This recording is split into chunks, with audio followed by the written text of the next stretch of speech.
¿Dónde está mi tierra? ¿Dónde está mi territorio? Bueno, pues esta primera diapositiva que estáis viendo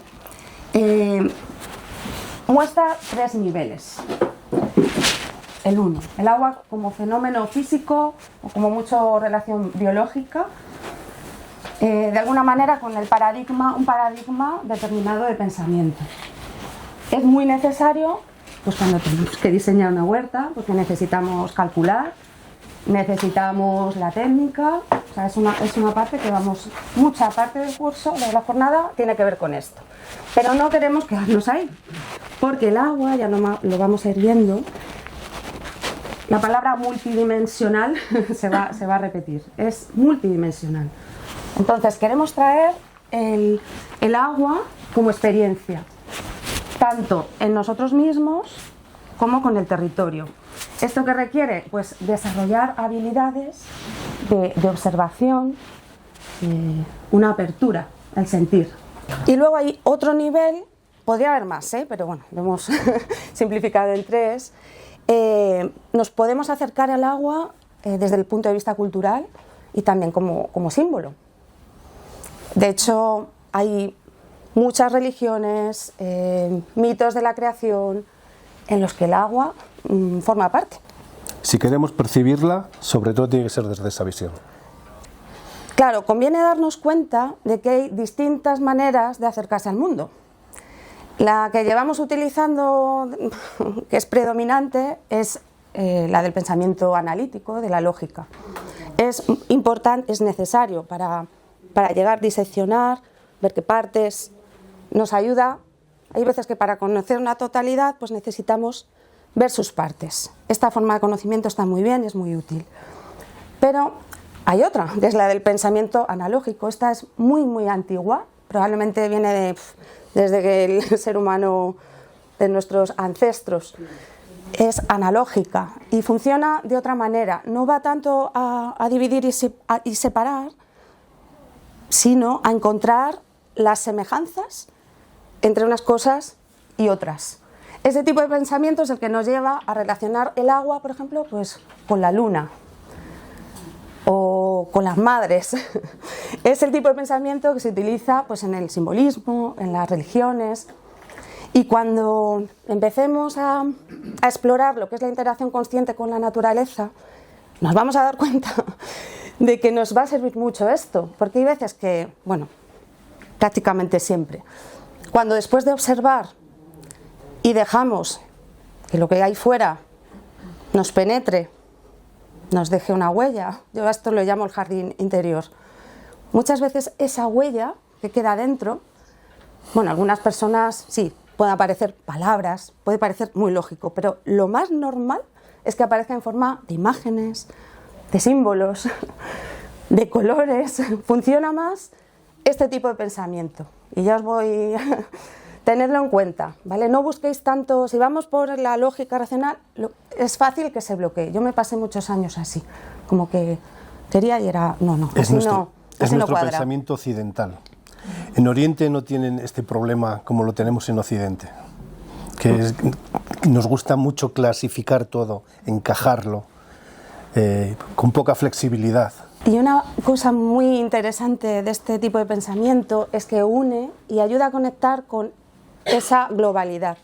Esto en agroecología, en la agricultura biodinámica, bueno, en lo que es la concepción de la finca, de lo que es el organismo finca, y el poder entender cómo los procesos están todos conectados, pues este modo de pensamiento nos ayuda con eso.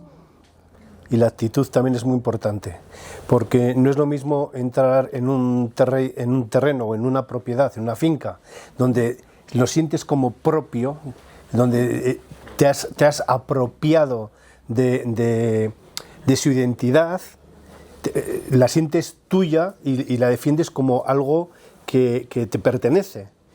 Y es muy diferente a la visión de integración, de sentirte tú parte del territorio y no que el territorio sea de tu propiedad. Vivimos en un planeta que tiene una proporción de agua muy elevada. Bueno, por algo la llaman el planeta azul. Y es curioso porque las proporciones son muy parecidas entre la Tierra el ser humano y luego bueno, dentro de las células. Esto ya nos va queriendo decir que el agua nos conforma en una proporción muy alta. O sea, podemos decir que somos agua en gran parte. ¿Vale? En la mayor parte. Sí. Que en realidad lo que es el agua dulce que utilizamos para regar, para beber, es la proporción más pequeña dentro de lo que es el planeta. Esto es importante a la hora de también tener conciencia, ¿no? Y respecto al pues, el ahorro, conciencia del gasto que hacemos. Eficiencia. De la imagen de la célula, mirad que dice que permite pues, reacciones químicas, transporte de nutrientes, comunicación, regulación térmica. Todas estas funciones, bueno, y muchas más, que están en la célula a nivel pequeñito, las podemos encontrar también a un nivel macro.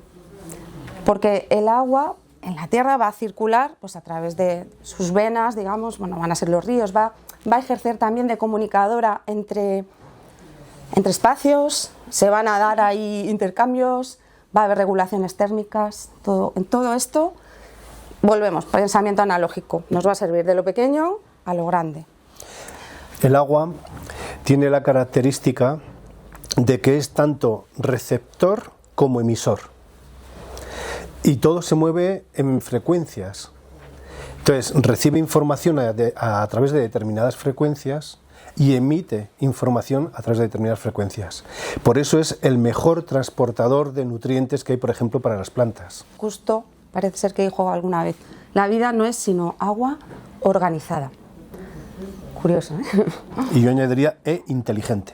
Escuché un dato hace poco sobre el tema de la proporción del agua en el cuerpo de los seres humanos y otros animales, que resulta que el dato que habéis mostrado es, si no recuerdo mal, es en el peso total que representa el agua en nuestro cuerpo, pero si lo medimos en vez de en peso con respecto a otras cosas, lo medimos en moléculas de agua, el 98 o 99% de nuestras moléculas son agua. Lo que pasa es que ese 1% son otras moléculas más grandes que pesan más, ¿no? Pero es una forma más interesante, es como wow. Si a nivel de moléculas prácticamente somos casi solo agua, o sea, lo que pasa es que el resto pesan más, pero... Total. Sí. Luego además la cifra que estaba es una media, va variando a lo largo de la vida. Un bebé cuando... es que es una esponjita, ¿no? Es que es agüita. De hecho, ha salido del medio de agua. Realmente en el vientre materno podemos decir que no solo venimos del agua en cuanto a evolución, ¿no? Porque se dice que la vida nació en el agua, sino que todos hemos pasado por el vientre de una madre, era un medio acuático. Bueno, el agua tiene una característica curiosa y es que es tanto yin como yang. Tiene dos átomos de hidrógeno, que es la parte yin, y tiene un átomo de oxígeno, que es la parte yang. Esto a nivel químico puro, porque luego esto tiene muchísimas variantes. Pero el equilibrio que se da entre esas dos energías resulta que está condicionado a cómo funciona sobre todo esos dos átomos de hidrógeno. Son la clave, la base. Luego ya entraremos un poco más en profundidad en la importancia de los átomos de hidrógeno y sobre todo de los puentes de hidrógeno, que son los que al final estructuran y cohesionan, creando clústeres, lo que es la gota de agua, por ejemplo, cuando llueve, ¿no? El clúster, el grupo, la agrupación de átomos es gracias a esos puentes de hidrógeno. Entonces, hay algo con el agua que nos conecta con lo sagrado.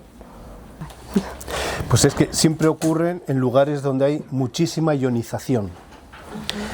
Muchísima ionización de electrones negativos, porque es lo que va ligado al agua y lo que está condicionado por esos puentes de hidrógeno que hemos comentado, que en realidad son electrones que saltan a una velocidad increíble, se dice que 600.000 veces por segundo, saltan de un átomo a otro.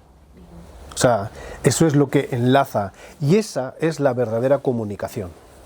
Lo que transmite el agua y lo que absorbe el agua. lo que aporta y lo que recibe, es a través de esos puentes de hidrógeno. Esa es la clave y la base de la vida. Una pregunta sobre eso, o sea, esa transmisión de electrones, ¿no? Es lo que llamamos también electricidad, ¿no? Es una forma de electricidad. Pero a ver, hay diferentes tipos de electricidad. Básicamente dos grandes grupos. Uno que es la electricidad natural, que es siempre hay un polo positivo y otro negativo. En la atmósfera, por ejemplo, tenemos las nubes, que son el polo positivo, y tenemos luego la cresta de una montaña, que es el negativo. Cuando se da la suficiente diferencia potencial, pues ocurren los rayos, las tormentas con rayos, con relámpagos. Entonces, la electricidad natural siempre tiene una dirección única, tiene un sentido, un circuito que siempre se cierra, igual que una batería de un coche. Eso es continua. Y esa es la electricidad natural. Y luego está la artificial, que es la que generamos nosotros a través de bobinados de motores, que es la alterna. Entonces, la alterna es la que va y vuelve, va y vuelve. Va y vuelve, va desde el generador, desde ese motor que está girando, que siempre tiene que ser en una combinación de 3 bobinados, o sea, múltiplo de 3, o 3, o 6, o 9, pero siempre es un múltiplo de 3. Y por eso en la generación hay 3 líneas que en los cables de tendido, si os fijáis, son siempre múltiplos de 3. O llevan 3, o llevan 6, o llevan 9, o llevan 12, siempre son múltiplos de 3. Son 3 líneas. Líneas y un neutro, que es por donde vuelve esos electrones, vuelven sin intensidad, sin amperios, sin carga, otra vez al origen. Porque la electricidad no puede ir y no, va y vuelve siempre. Vuelve por el suelo.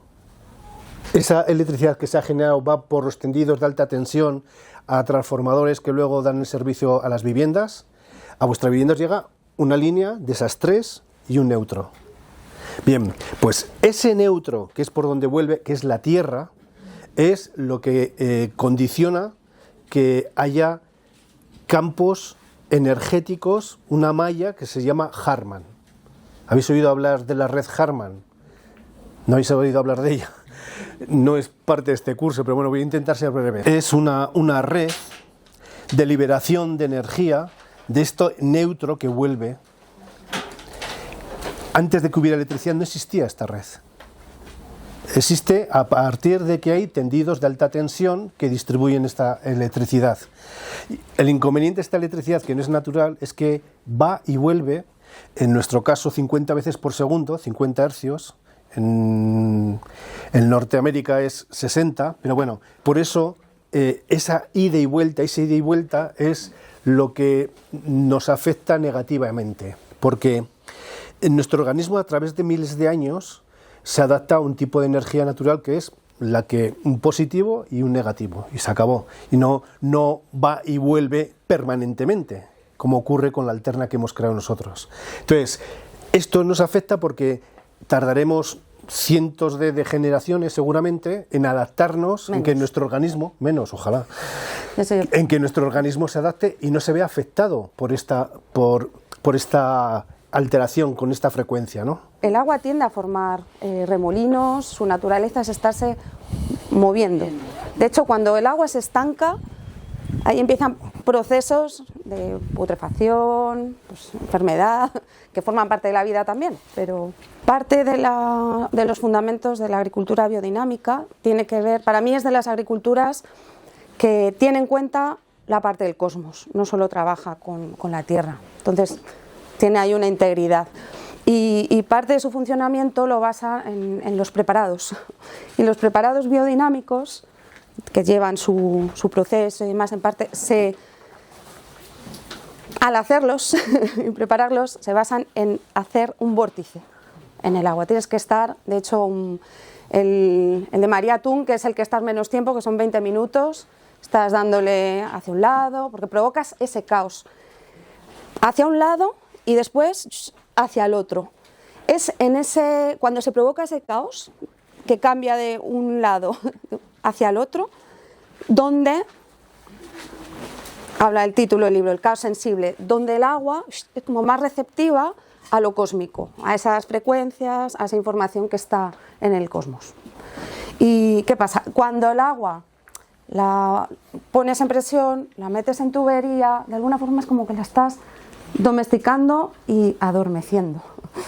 Entonces parte del arte, pues para hacerla, ¿no?, despertarla, y eso tiene que ver con moverla, ponerla en movimiento. Armonizar el agua. Claro, sí. Con el gong se hace. Sí, claro, es que el sonido... Claro. Provocando vibración. La reorganización de las moléculas. Y estos son fuentes virbelas, en inglés lo llaman flow forms, y se utilizan también pues para ayudar a recordar el agua, ese ritmo.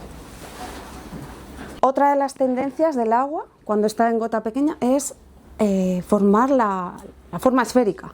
Tiende a formar bolitas. Entonces, espirales, esferitas, son formas del agua.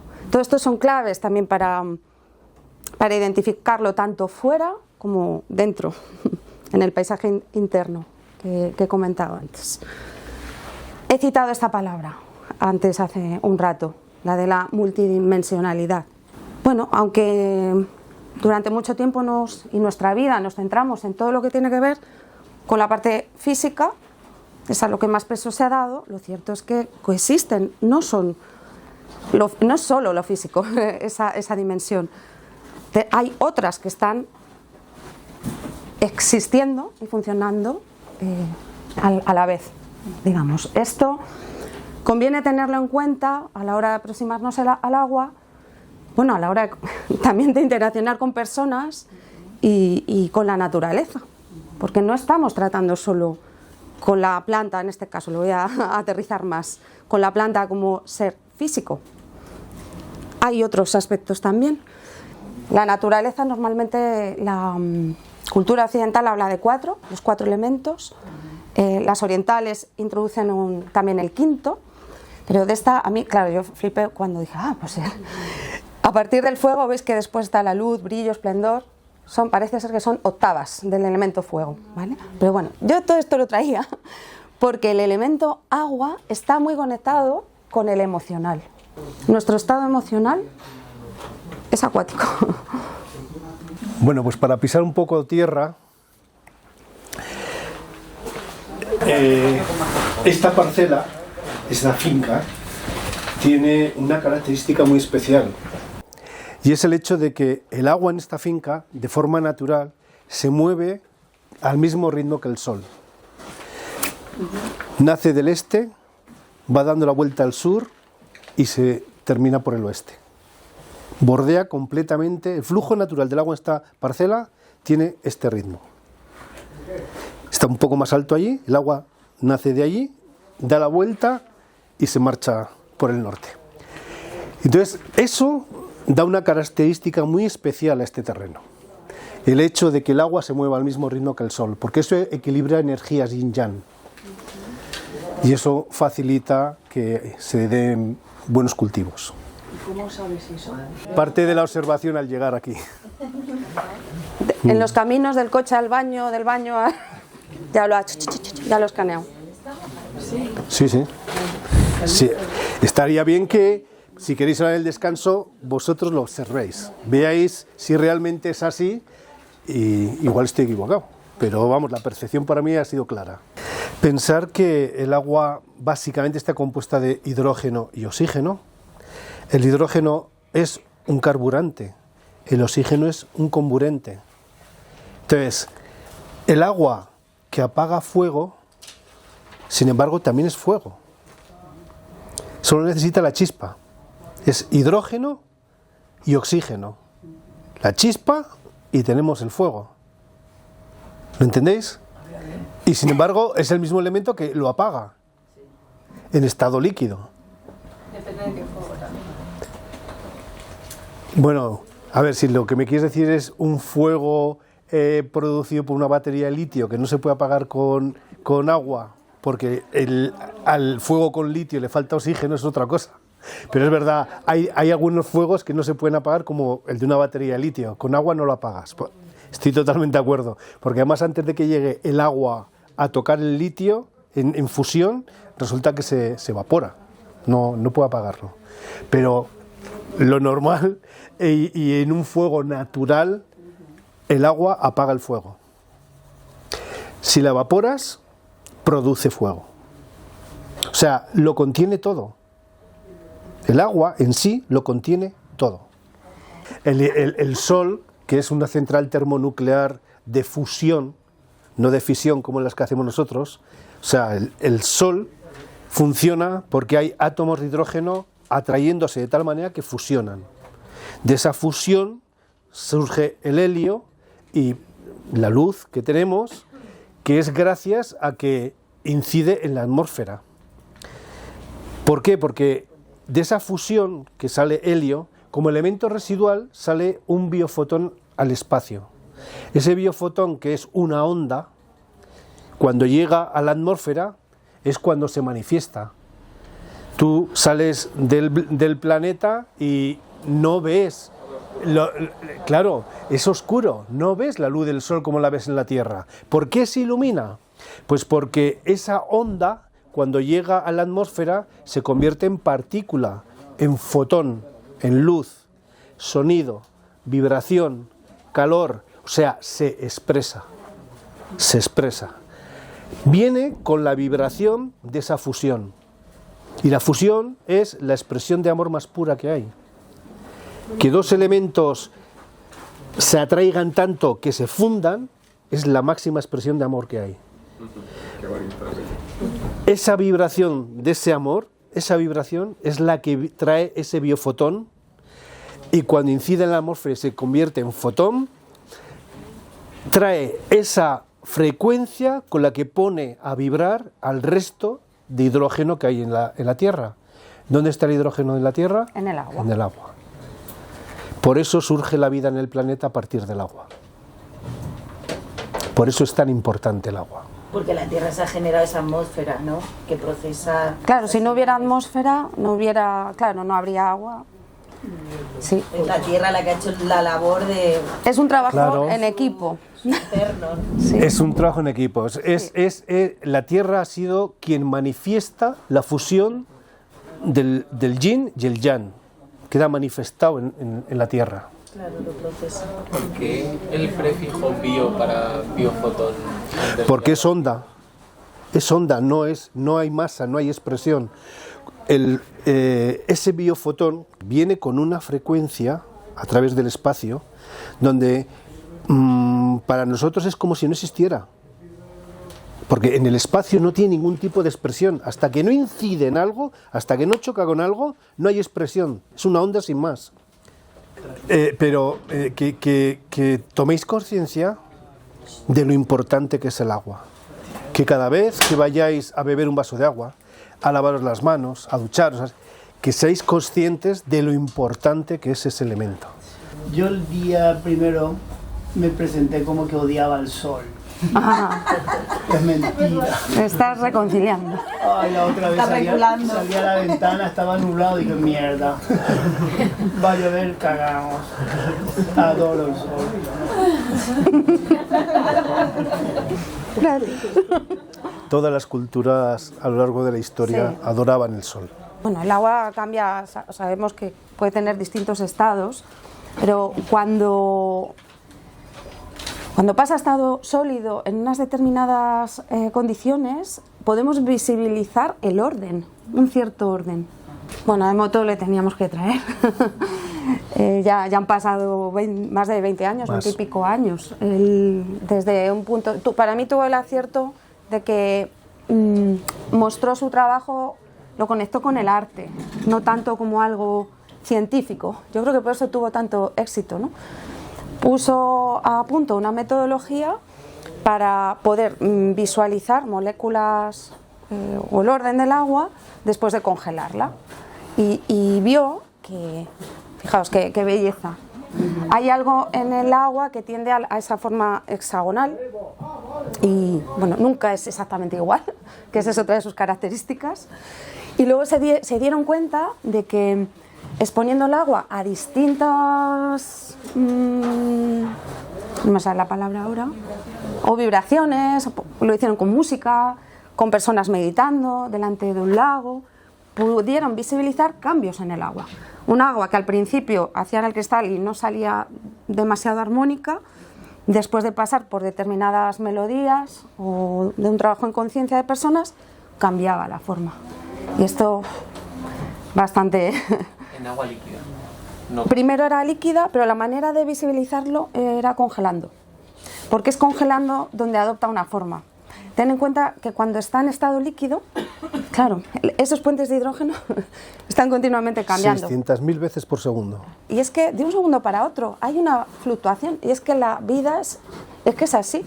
Nuestra mente, por ordenar y por tener cierta seguridad, es como que, ¿no?, trae como sentencias, ¿no? Esto es así. Pero al final son nubes de probabilidades. Esto nos conecta más con la cuántica, ¿no? Pero bueno, para manejarnos, pues vale, pH, hacemos la media, pero va cambiando. Y además hay una experiencia que me tocó vivir de cerca, muy curiosa. En los años 50-60 se intentaba fabricar copos de nieve para hacer esquí dentro de recintos cerrados, ¿no? Donde se pudieran entrenar los que hacen esta práctica. Y resulta que no se conseguía hacer hielo, pero no nieve. Y es que el copo de nieve tiene que tener una bacteria en el centro.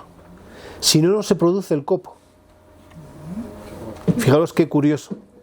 Tiene que tener un organismo vivo para que pueda producirse ese copo. O sea, es el organismo vivo es el que condiciona la estructura del copo de nieve. Un dato que tiene que ver con una cosa que hablamos la semana pasada también, sí, con el tema de sembrar agua y no sé si os acordáis que también como que hice un apunte sobre cuando el agua se condensa, que succiona, ¿no? Cuando el agua pasa a estar evaporada, a estar condensada en una gota, eso en una gran escala como que succiona y atrae aún más aire y más agua. Pues un poco como en esa visión también a gran escala, es curioso también lo que dices, que en la formación, para que se forme una nube, ¿no?, se tiene que agrupar también, vamos a decir así como en términos el agua, ¿no? Entonces esa agrupación puede ocurrir porque hay partículas en suspensión, partículas no vivas, ¿vale?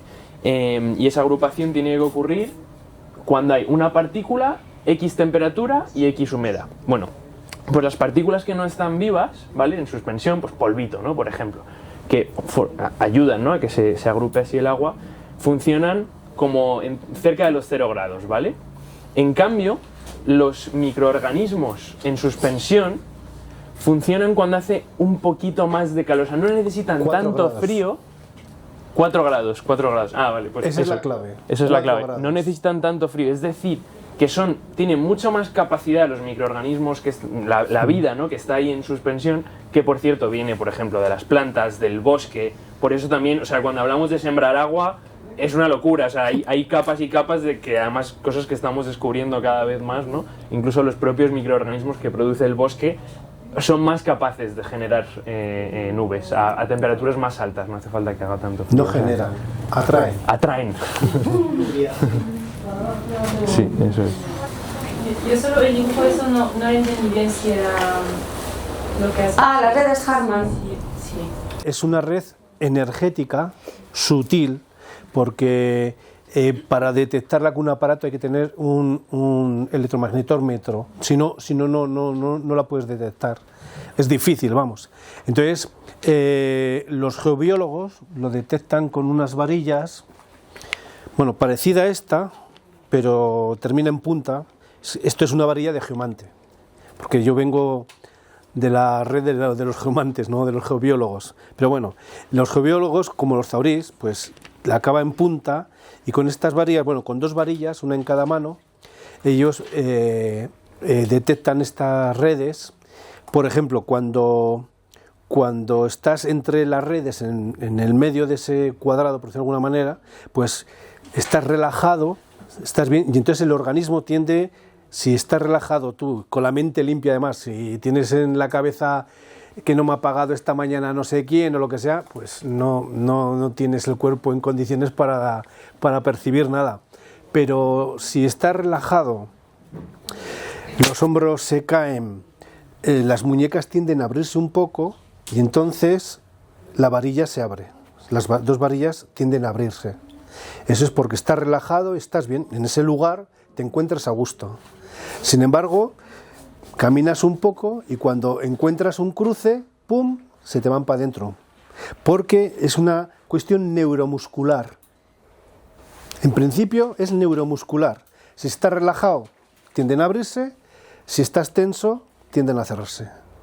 Ismael, se podría decir que, o sea, esto es como una herramienta para que tu cuerpo, que está captando esas señales de una forma muy sutil, pero que tú no tienes acceso consciente, pues esto es como una herramienta, ¿no? Exactamente. Que para escuchar a tu cuerpo de una forma más sutil, que ya te lo está diciendo, pero que tú no sabes. Más que escuchar, para ver. Sí, claro.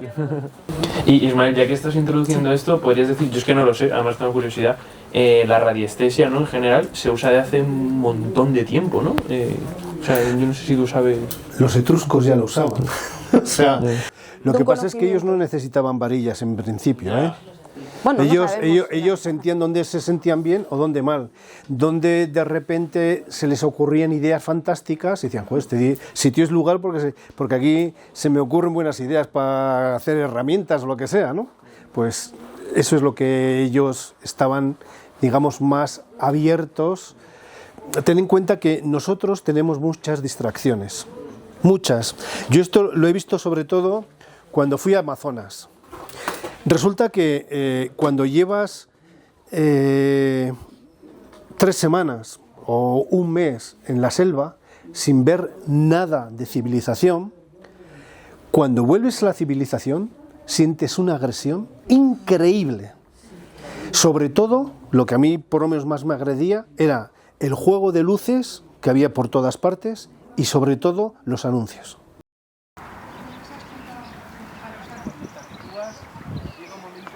Quiero traer al curso el recuerdo de Sauberger, Víctor Sauberger.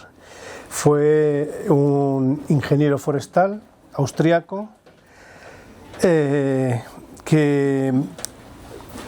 se enfocó mucho en observar cómo se mueve el agua en la naturaleza. Él se dio cuenta de que en la naturaleza todo se mueve por atracción. Todo. El agua es precipitada, desciende, atraída sobre todo por las crestas de montaña y por los bosques. Porque los bosques, con su ionización de carga negativa, igual que las crestas de montaña, atraen las nubes y precipita. Pero a través, sobre todo, del núcleo de la Tierra, que es de donde parte toda esa ionización. El núcleo de la Tierra es lo que nos queda como elemento primario del Sol. Es como un trozo del Sol que tenemos ahí acumulado, bueno, o concentrado, por decirlo de alguna manera. De hecho, hay quien lo llama sol interno. El sol interno, bien. Entonces, él se fijó que todo el movimiento, este ciclo del agua, es por consecuencia del sol interno y externo, interno y externo. Y cuando el agua precipita y baja, tiende a moverse de forma circular. Y el agua, como Sauberger observó, que más se revitalizaba, que más fácilmente cedía tóxicos, se desprendía de ellos, era a través de remolinos, a través de vórtices.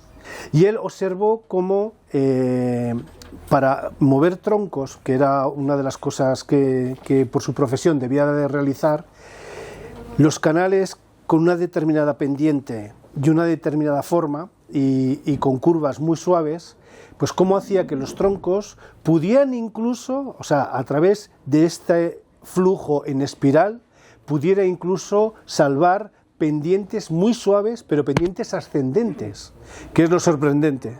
De hecho, él hablaba de las fuerzas de levitación. Exactamente.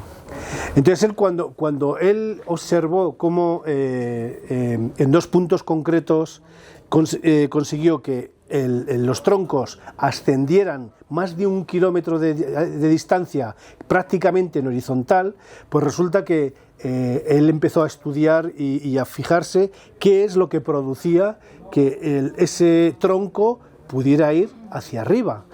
Parte, él entendía que podía ser por la inercia, pero en una distancia tan larga no podía ser solo la inercia. Y entonces, observándolo, se dio cuenta de que el hecho de que el tronco fuera dando vueltas sin que nadie lo hubiera provocado, solo el curso del agua, el propio movimiento del agua, haría que el tronco iría dando vueltas, era lo que hacía salvar. Y entonces él empezó a plantearse que con el agua había fuerzas de levitación. Y él, de hecho, acabó construyendo una máquina que generaba energía, más energía que la que consumía para hacer provocar un vórtice. Pero bueno, entonces, en Austria hay un instituto, ¿no? Sí, que conserva... Pitágoras Kepler System. Allí tienen expuesta la máquina que él desarrolló, y lo que pasa es que no se sabe cómo hacerla funcionar como él la hacía funcionar. Pero para mí lo realmente importante de él, y lo que quiero traer aquí, es que él observó y vio y demostró en su momento cómo el agua genera efectos de levitación. Las fuerzas que se generan cuando el agua se mueve en espiral o en vórtices, pues cómo provocan ese efecto de levitación. Con la escorrentía conseguimos captar, normalmente se viene a calcular 1/3 del agua que llueve en ese camino, viendo una escorrentía de camino, que es lo más habitual. Captas el agua del camino, también captas parte del agua de la propia pendiente de la montaña que llega al canal, ¿no? Pero de esa parte de agua que llega al canal es muy poca la que a través del canal tú consigues abajo del todo conseguir acumular, ¿no? Mientras que el agua del camino es mucho más fácil, porque el camino está desnudo, no es como el monte, y entonces el agua pues no se infiltra casi nada. Si nosotros planteamos, por ejemplo, aquí, que creo que andamos en los 450 milímetros al año, ¿no? 450 litros por metro cuadrado cada año. Si conseguimos 1/3 de esos 450 litros poderlos acumular por escorrentía, quiere decir que pues, por cada 10 metros cuadrados tenemos 1.500 litros que vamos a conseguir acumular. Bien, pues para que os hagáis una idea, pues en este caso, si hablamos de 100 metros de largo por 4 de ancho que suelen tener los caminos, estamos hablando de 400 metros. Por 150 litros, pues estamos hablando de 400, son 60.000 litros de agua que obtendríamos de ese camino, solo de 100 metros de camino, 60 metros cúbicos de agua. Y eso, el camión tenía 10 o sea, que metros cúbicos. 6 camiones cisterna que obtendríamos, exactamente. ¿Cuál es el inconveniente cuando cogemos agua escorrentía? Que tenemos que tener depósitos muy grandes para luego tener, o sea, si queremos captar, tenemos que tener un depósito enorme para luego ser utilizado básicamente entre junio, julio, agosto y septiembre. Son los 4 meses críticos que suelen darse en cualquier huerto. Pues para esos 4 meses, lo que ocurre es que el huerto, ¿qué necesidades tiene? Pues tiene unas necesidades importantes.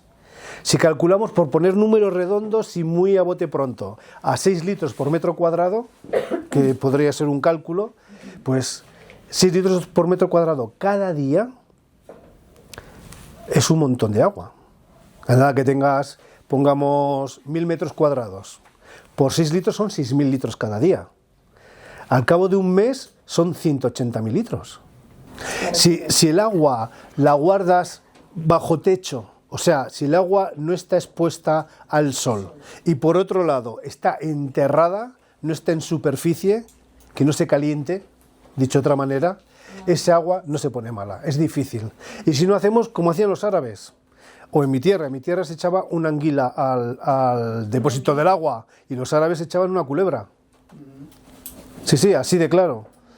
Que entra una salamandra, se la jama. Que entra un ratoncillo, se lo jama. Es la manera de mantener el agua, es como se ha hecho toda la vida. Y si encima tiene forma de pera, como hacían los árabes, todavía mucho mejor. Lo más profundo, más ancho y arriba más estrecho. Y esto que planteáis de la escorrentía, entiendo que es solo dentro de tu espacio privado. O planteáis recoger el agua de... No, sí, no, puede ser público. Porque si el ayuntamiento te da autorización a recogerla, si, igual al ayuntamiento le haces un bien, ¿eh? Sí. Tú ten en cuenta que el agua de escorrentía termina en la depuradora del municipio.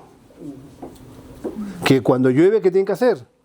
Abrir. No pueden dejar que entre a los digestores porque pierden toda su capacidad de funcionamiento, porque se les va todos los microorganismos, se marchan, entra mucha cantidad de agua en poco tiempo y se llevan todos los microorganismos, deja de funcionar la depuradora, su parte biológica. Entonces desvían el agua. Pues cuanta menos agua tengan que desviar, muchísimo mejor. O sea, ¿se podría pedir permiso? Sí, no, y de hecho se pide. El agua no es tuya. Tú no puedes ser propietario de nada de agua. Puedes tener derecho de uso, pero no eres propietario de agua, ¿eh? El agua pertenece, toda el agua, incluso la que no tienes, la que está en la nube, no es tuya. Mientras pase por el terreno de Confederación, es de Confederación. Entonces, lo que sí se hace es, te dan un derecho de uso. ¿Y los que venden agua mineral también les pasa? También, Claro. Toda actuación que conlleve manipular agua tiene que ser autorizada por Confederación. Toda. Es conveniente también que tengáis, por ejemplo, una idea de aquí, en esta parcela, ¿no? Llueve 450 milímetros al año, pero las necesidades de la parcela van a ser como mínimo de 750. Son 750 litros anuales por metro cuadrado y llueve 450. Nos faltan 300. O sea, eso para ir como, digamos, desgranarlo un poquito más, cuando hablas de que hacen falta 750 litros por metro cuadrado al año, te refieres a las necesidades de riego en esos 4 meses donde hace falta regar, más... Todo el año, no. Sí. Es anual, es una estimación del agua que se necesita a lo largo del año. La ventaja que tiene a largo plazo esas mejoras en la condición del suelo. Además hay ejemplos visuales de experiencias por todo el mundo constantemente en fincas que se convierten en regenerativas y están literalmente lindando una regenerativa con una convencional, y después de una época de lluvias que ha estado lloviendo una semana, pasan 20 días sin llover, la regenerativa está todavía mojado el suelo y la que tiene la tierra descubierta convencional ya se ha secado. Eso es como de base, así, sabes que eso pasa, o sea, eso lo ves y lo puede ver cualquier persona. Ya igual en alguna jornada futura podemos traer fotos y verlo y tal, porque sé que nos gusta ver para creer, pero sí, sabes que eso es, vamos, ahí no hay ni debate, yo creo. A mí me gustaría que hoy os fuerais de aquí con el sentimiento de que el agua es fuente de vida y de comunicación. Acordaros que la vida vino a través del hidrógeno a la Tierra gracias a la fusión de 2 átomos de hidrógeno. Me dicen que espere, pero yo no espero. Quiero comprender el suelo. Cuando sé quién soy, dónde vienen mis abuelos.